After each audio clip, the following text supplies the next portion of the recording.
The following segments are pre-recorded and sponsored by Longworth Productions. Winter safety tips on Triad today.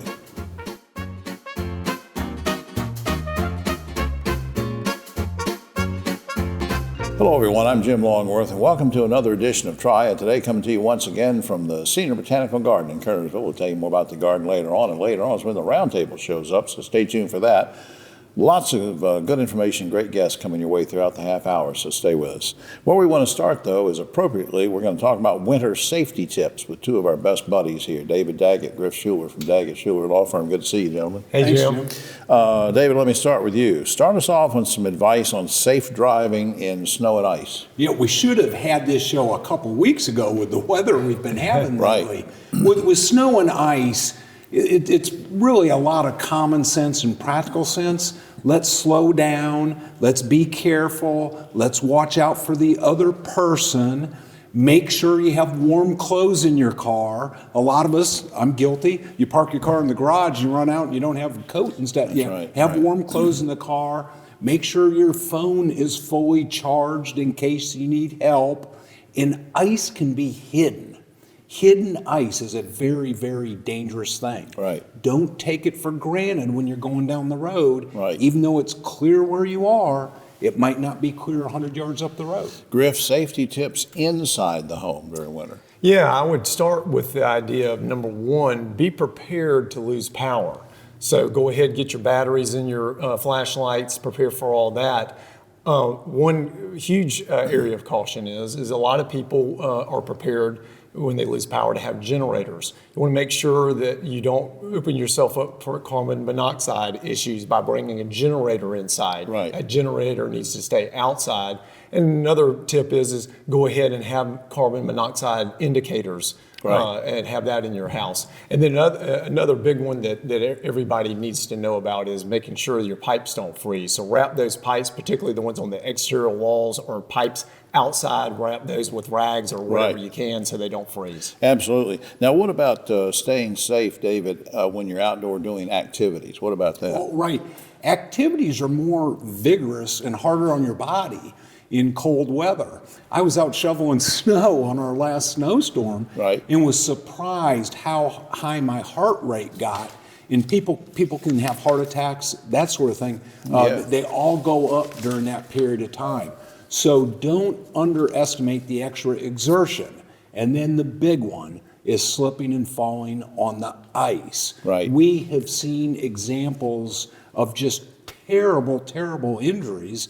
And you and I are in the older age range, Griff's in the younger age range.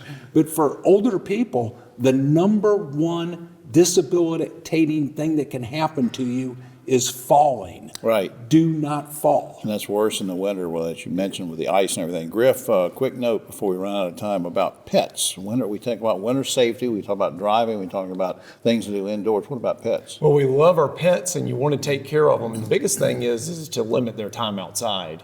Because the longer they're outside, that's an issue.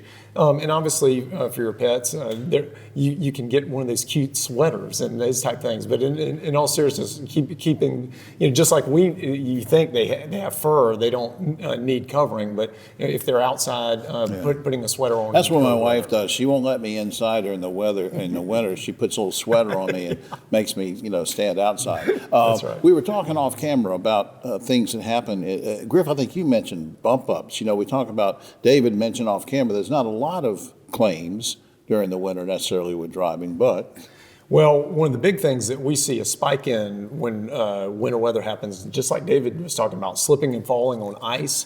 Oftentimes you have workers, unfortunately, that are working in this weather, and they slip and fall on ice, and those are workers' compensation claims. So if you are out and you do unfortunately suffer a slip and fall, and it's related to your work, you need to remember you may have a workers' compensation claim. Any final thoughts? Well, safety is always important. You have to heighten your observation in the environment around you during the winter and be careful, both for yourself and for the other person. All right.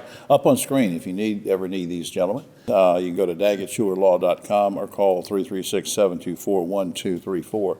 Gentlemen, I appreciate it, and we'll see you all on the round table. Yes, sir. Thank you. Thanks, Jim. Be right back after this.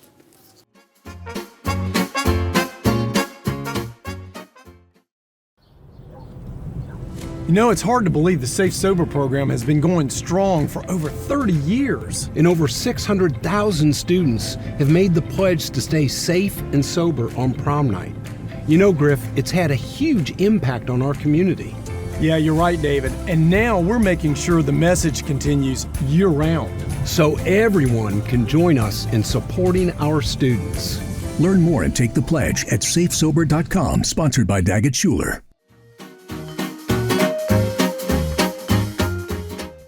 Back now on Triad today, and I am so honored to have this gentleman here. He's been here with us many times before. He's my hero, Bobby Kimbrough, the Honorable Sheriff of Forsyth County. Good to see you again, young man. Good to see you. You're my hero. Thank you. What are your primary goals for the Sheriff's Department in 2025 as we look ahead? So I have several goals for the Sheriff's Office in the upcoming year. One is to continue to advance the technology. You know, we have a few drones in the dock that we have positioned throughout the county. My goal is to position more of them so that we'll have more coverage in a moment's notice for any type of critical incident. Also, is to increase the number of patrol deputies, personnel, because as you know, this county has grown exponentially since the last 6 years. Right. We are growing. In order to keep up with the demands, we're going to have more personnel. That's just to name a few. Also, hoping that we can get budget increasing so that we can do more in the community.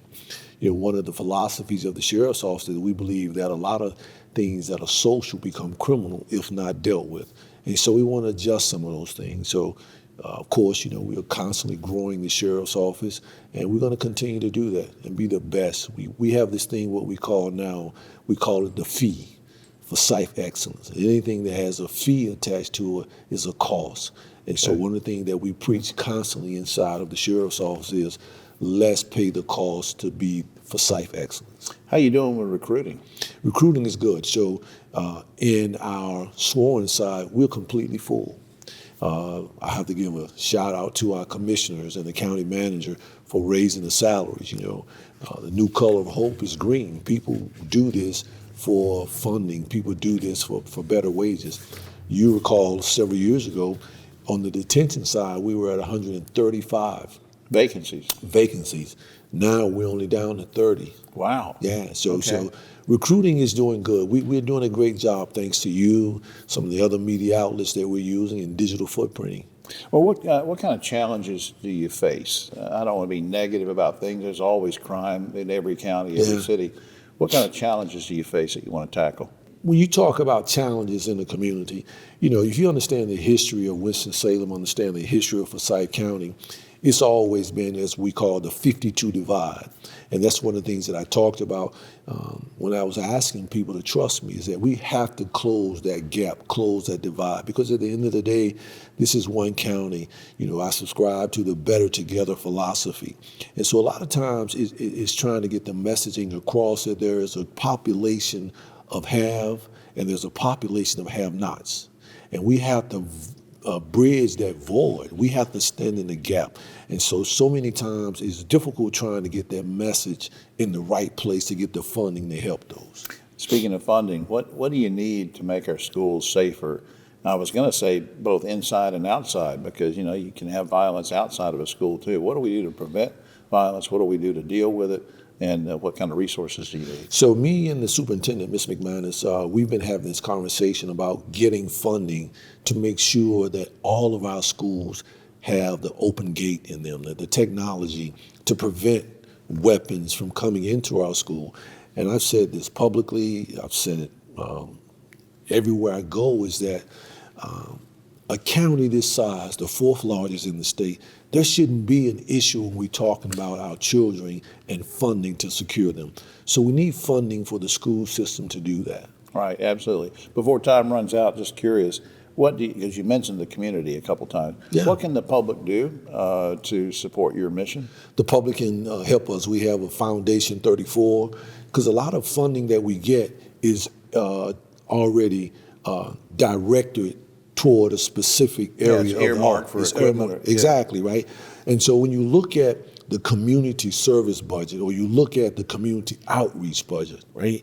I think that you do a lot of good in the community when you're out there servicing the people, not locking them up, not evicting them, but doing some things that change lives in the black and brown community, the Hispanic community, the white community. We have to be mindful that we're all in this together.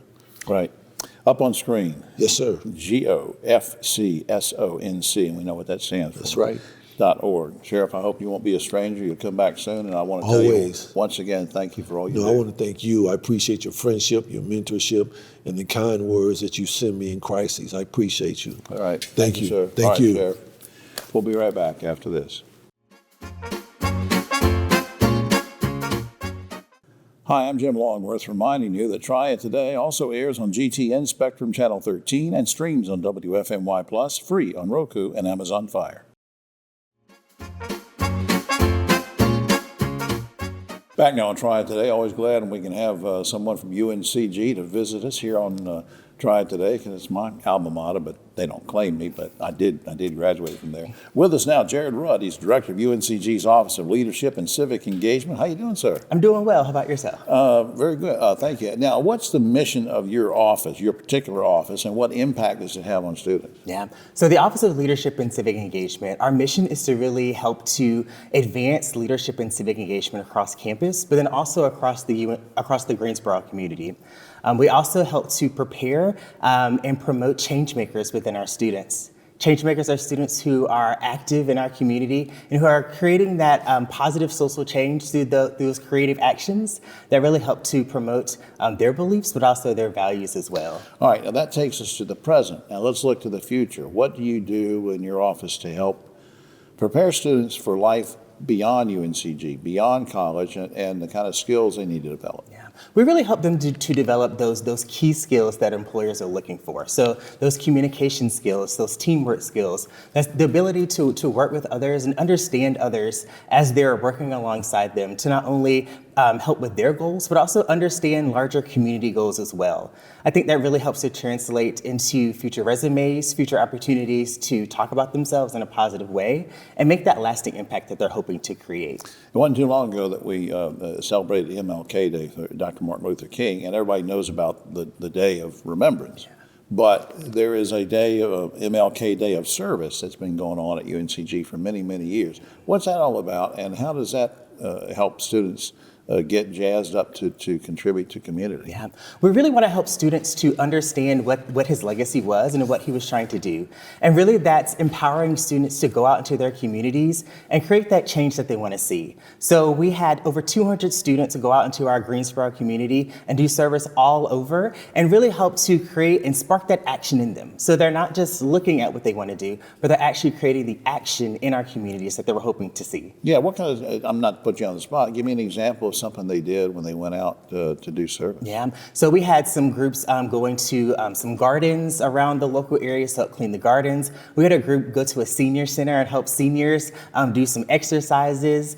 We also had a group go out and to pack some literary kits for some kids. And so a lot of different projects that are hoping to make a really big impact in the Greensboro community. And let me be objective about it. Are you making an impact on the greater community by doing what you're doing? Do you get the feedback? Do you feel, I mean, the people that benefit from the service, when you talk about going to the senior center, what kind of feedback do you get? Yeah, our community partners are always raving about our students and raving about how they're just willing to jump in and do whatever is needed. Our students really have that positive attitude and they really embody the motto of the University of Service. And so we have a really great list of community partners that we work with on a daily basis. And they really enjoy our students and our students really enjoy getting to know them as well. How can the general public support your mission, even if they say, hey, look, Jim, I don't have any kids in college, I've got no connection to UNCG, but I live in the area. How can they support you? Yeah, we encourage everyone to really look at what their values are, what they're passionate about, and then just go out into the community and find those opportunities.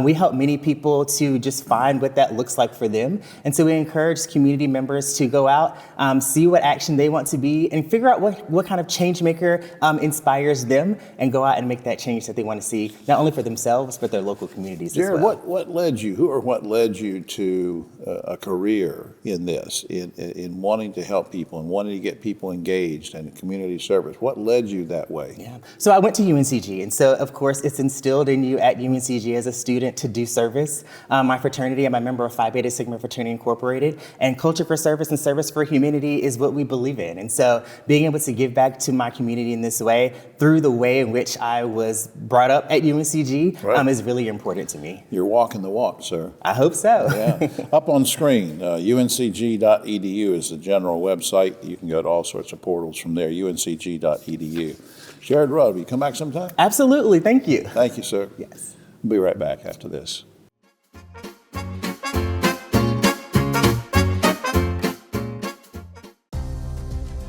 North Carolina's economy is growing, bringing new businesses and opportunities. The need for electricity is growing too. At Duke Energy, we're meeting the challenge, providing even more electricity that's cleaner, reliable, and that stays affordable.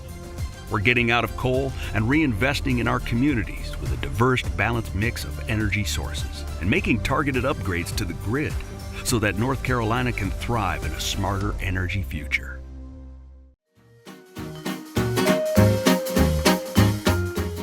Back now on Triad Today, and a familiar face sitting with me right now, Dan Bernard, Dr. Dan Bernard, Director of High Point Theater. Good to see you again. Nice to see you, Jim. Now, Happy New Year. Happy New Year. It's sort of belated, but yeah, we're into the new year, and we've had snow and ice and everything, and I'll just tell folks, as I've said on the show previously, that we're actually taping the show Wednesday, January 22nd, and it's 14 degrees outside, so thanks for making the trip over here. It's my pleasure. Although it doesn't bother you because you've lived in this kind of weather before. Now, let's talk about, you emailed me one day and said there's a special anniversary coming up for High Point Theater. What is that anniversary? How many years? And when does the new season start? So it's a big anniversary, 50 years. High Point opened in 1976. So we have something especially planned for our 50th anniversary season. It's going to blow the walls off. Right. Now, the seasons, sometimes people get confused about theater seasons. Is there a particular month that the clock changes and says, okay, here's the new season? It's funny, most theaters still operate with an academic schedule, September through May. People in the summertime are out and about and less likely to go to the theater, so we all keep that same. That's interesting. All right, now let's talk about the big theme here we want to talk about today is sponsorships, because this is something that a lot of times people don't realize that are available, that we know about buying tickets, but you have 4 levels of a sponsorship that's available. First, I'll ask you some specifics in a second, but in general, what kind of cost breakout are there for these things? Well, the costs, I learned a long time ago that the best way to get people to sponsor you is to give them a lot back for what they give you. So our sponsorships start at $5,000 and they go up to $50,000, depending on the level of interest. But you get a lot back for that. Yeah, and I'll get into that in just a second. But since you mentioned the wide range there, that means some individuals say, well, look, I might do this 5,000 thing, but then you've got corporations, companies, local businesses that might want to do this on behalf of their company and have people in there, right? Exactly. That's why they would do that. It's a great way to get your name associated with a quality product. Now, Dan, obviously, let me ask you a stupid question. Obviously, when you get one of these sponsor packages, tickets are involved. You get free tickets, tickets involved, included. Does that go up exponentially? Or? It does. So if someone were to take the $50,000 sponsorship, a company, that would probably be a corporation that would do that, and that gives them unlimited 20% discount for all. They could buy the whole season if they wanted, for their employees or for the community. Now, what kind of recognition do I get for being a sponsor, though? You get depending on which level, you're always going to be listed in our Facebook page. You're going to be listed in any advertising we do for the show, and that is significant. You usually will get a a special recognition on that night from the stage. So that's the most valuable kind that there is there. So you can come out on stage and thank that major sponsor. We will always do that. You get in our brochure, which we use for the whole season, and then you'll get in our program book for every show in the season, even the shows that you didn't sponsor. Every subsequent show you'll be in there as well. Now, there's VIP tickets available to a gala that you were mentioning. You sent me an email one day about a gala. What gala are you talking about? That'll be in June, as it'll do both, celebrating our 50th anniversary and kicking off, we'll unveil the season. So we'll do that in kind of a special way, and that's something that'll be fun. We'll try to make it a special occasion. And I'll give the website in just a second so people can learn how they can get involved with sponsorships. But one quick thing before time gets away. Let me be clear about this. You get more and more tickets depending on the level that you give and that you sponsor. But let's say that you're on level 2 or something, and you get 10 tickets or something, and say, well, that's not enough. I want to get some extra tickets. Are they a certain price? Do I get a discount or what? Yeah, it depends on the level. But even at the bottom level, you can buy tickets for a 10% discount, even at that. Okay. But as you get up the level, your discount gets up to maybe 20% for as many as you need. Wow. So. Okay. Up on screen, this is critical. For tickets, general tickets, you can call 887-3001. You know that. But the website is just fantastic. HighPointTheater.com. There's 2 T's in that, and it's TRE at the end. HighPointTheater.com. That'll lead you to all the information you need to know about these sponsorships. And good luck with that and with your new season. I appreciate it. We can't wait to announce it. All right. We'll be right back after this.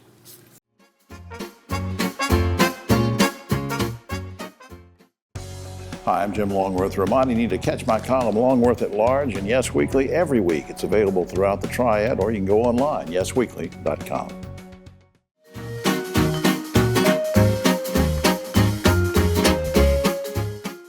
Back now on the roundtable, and just a quick shout out to the good friends here at Senior Botanical Garden in Kernersville. It's a beautiful place to visit. I will say, just for the record, we're taping on Wednesday the 22nd, where it's 14 degrees outside. So I appreciate these guys making it in and the staff of the garden coming in. Thanks a lot on that. All right, Ogie Overman on my right, but always political left. David Daggett, we held over from an earlier segment. Keith Granberry, founder of Helping Hands Consultants, does a lot of work globally on economic development and other issues. Okay, here we go. North Carolina minimum wage is $7.25 per hour. It hasn't been raised for 16 years. We've talked about this before. But last week, the Winston-Salem Journal reported that over 70,000 workers in our state make minimum wage. Given the makeup of our state legislature, will this ever be raised? And if it is, what should it go to, Ogie? We're so far behind times, Jim, it's pathetic. Given our state legislature now, probably not, but it should be a minimum of $10 easy. Dave? Our state legislature, I don't care what party you're in, it's got to be higher than that. I don't think it should be $10. I think it should be at least $12.50. Okay. Maybe higher. That'll work. People have the right to earn a working, living wage. Keith Granberry. It definitely should be higher. We're being paid low wages, and most of those people are minorities. And I think it's just terrible, absolutely. Earlier this month, Meta, formerly known as Facebook, announced it was updating its policy on, quote, hateful conduct, so that users can, for example, refer to a transgender person as it, or refer to a woman as property. Meta officials say they're simply protecting free speech. Critics say the platform is encouraging hate speech. Which is it, Ogie? It's not free speech. There's no reason. You can't even begin to call that free speech. That is just degrading, demoralizing, and just it's pitiful and abysmal. I hate it. David Daggett.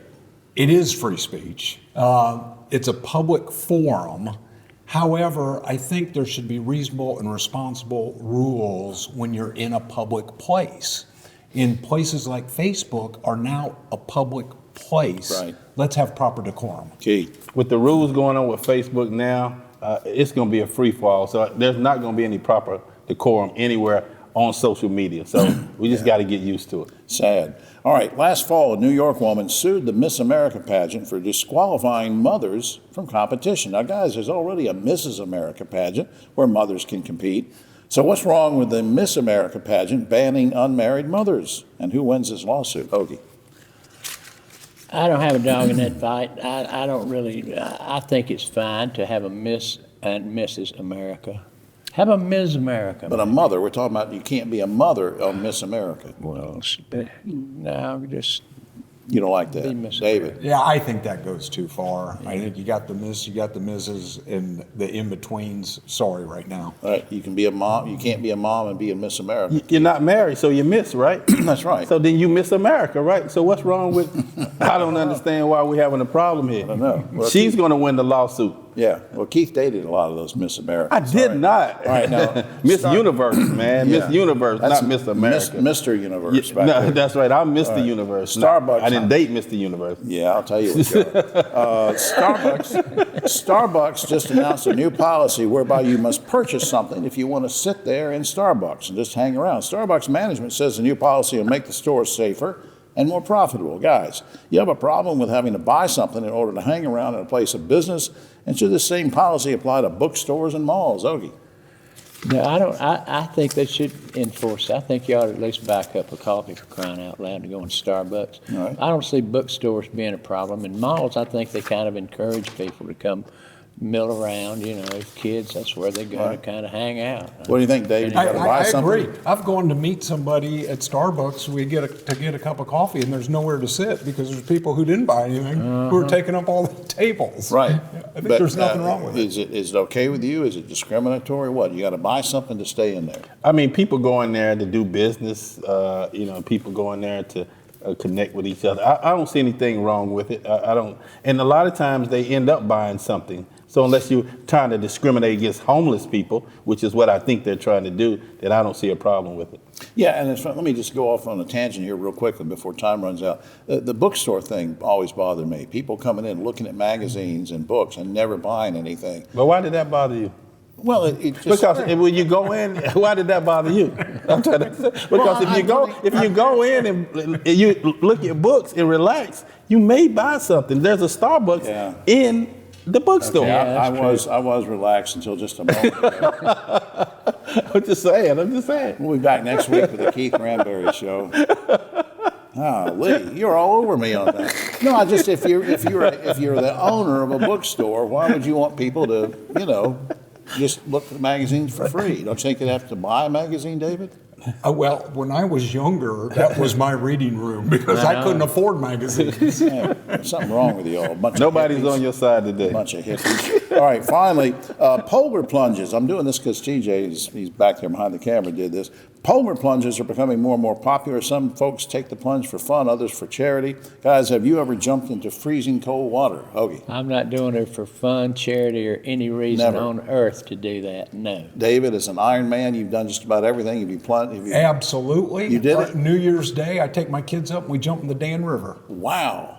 Gosh, Keith. Absolutely. Keith, have you ever jumped into freezing cold water? No, I had never have, and I never will. You know what happens when you, well, never mind. All right, that's all the time we have. Except for this, some scientists in Switzerland just developed a new battery that runs on fungus. This is serious. It's a battery that runs on fungus. The good news is you don't have to recharge the fungus battery. The bad news is you have to keep putting jock itch cream on it.